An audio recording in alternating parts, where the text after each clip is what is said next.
Terrifying climbing story during mountaineering on Mountain K2. Imagine daring to ascend the treacherous heights of K2, the savage mountain that claims more lives than any other. In 2008, a group of climbers from across the globe joined forces in what would become a harrowing testament to the unforgiving nature of this giant. What went so terribly wrong that 11 seasoned climbers never made it back? Were the jagged paths and perilous weather solely to blame, or did a breakdown in communication and planning turn this expedition into a tragedy? Join us as we unravel the chilling events of the 2008 K2 disaster. The 8,000ers are a special group of climbers who have reached the top of the world's highest and most dangerous peaks. These are peaks that rise above 8,000 meters, or about 26,246 feet. K2, also known as Karakoram, is about 800 feet lower than Everest and is on the border between Pakistan and China. It has the highest death-to-ascent ratio. In the 2008 K2 accident, 11 climbers died in a single day because there wasn't enough planning, there wasn't enough communication, and the weather wasn't good. Before the K2 accident, almost 200 climbers went down to K2's base camp in 2008. Professional climbers say that climbing K2 is much harder than climbing Mount Everest. K2 is thought to be one of the hardest mountains to climb in the world, and it has killed about 80 hikers. And only about 300 people have tried to climb K2, while more than 4,000 have tried to climb Everest. In 2008, nearly 200 climbers from all over the world went to K2's base camp to try to climb it. To keep the road from getting too crowded, each group planned to climb at different times.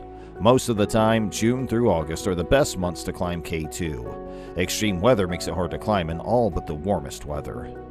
On August 1st, a group of 25 hikers, including Sherpas and high-altitude porters from the US, France, Pakistan, Italy, Serbia, the Netherlands, and South Korea, set out from Camp 4.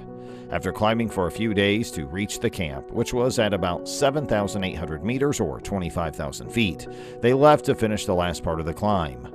Even though each group planned for the peak on its own and spoke its own language, they came together for the last step. The K2 accident of 2008 was partly caused by a lack of communication and bad planning. A 9-person trail-breaking group made up of climbers from different teams was in charge of putting the fixing ropes along the route that would help climbers reach the summit safely. But they didn't find the way until it was too late. Also, they didn't bring enough rope to prepare for the bottleneck, a dangerous part of the climb with a narrow, rocky path and steep hills. A block of glacial ice called a serac hangs over the bottleneck. It could fall on hikers at any time. The most important plan is to spend as little time as possible under the serac, as Norwegian climber Lars Nesse explained in his book, The Summit. As the trail-breaking team got closer to the bottleneck, it became clear that they had started fixing ropes way too early in the course, leaving them without enough rope for the hardest parts of the climb.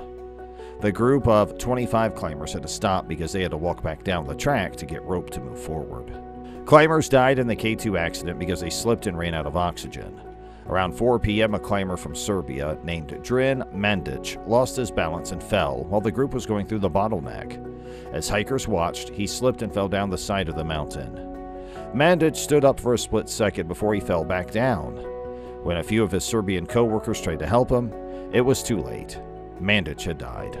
When they were trying to move Mandic's body, the second death happened.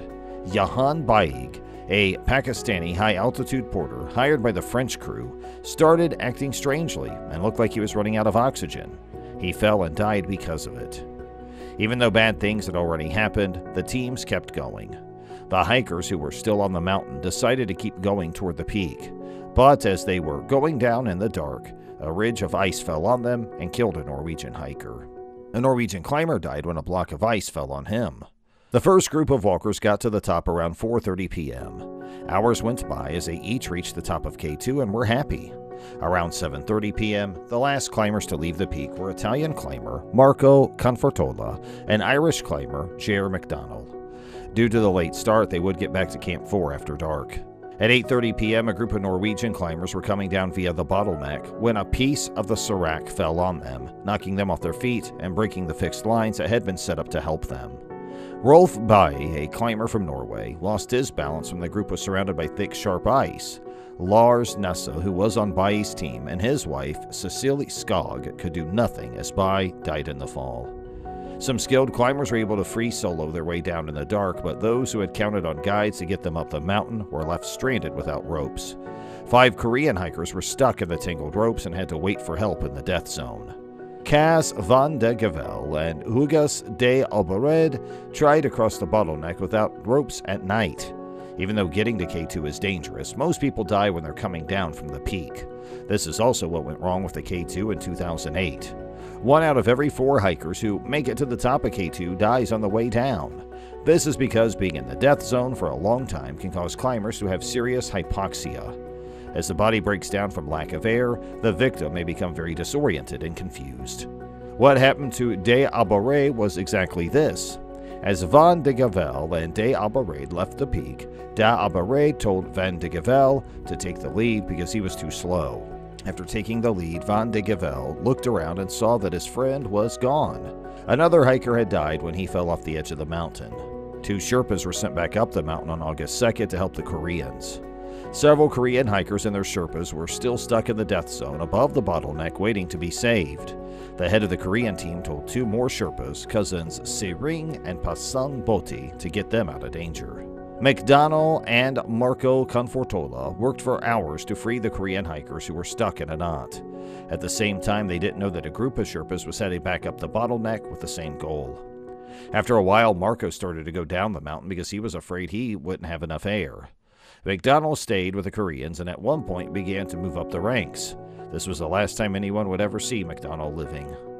When a big piece of the ice ridge broke off, it killed more hikers.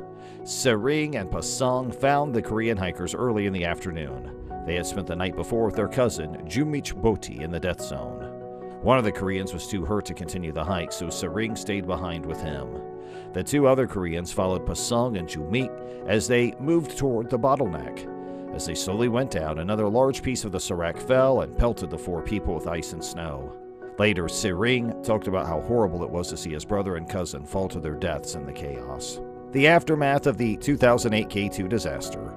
11 hikers died and many were badly hurt.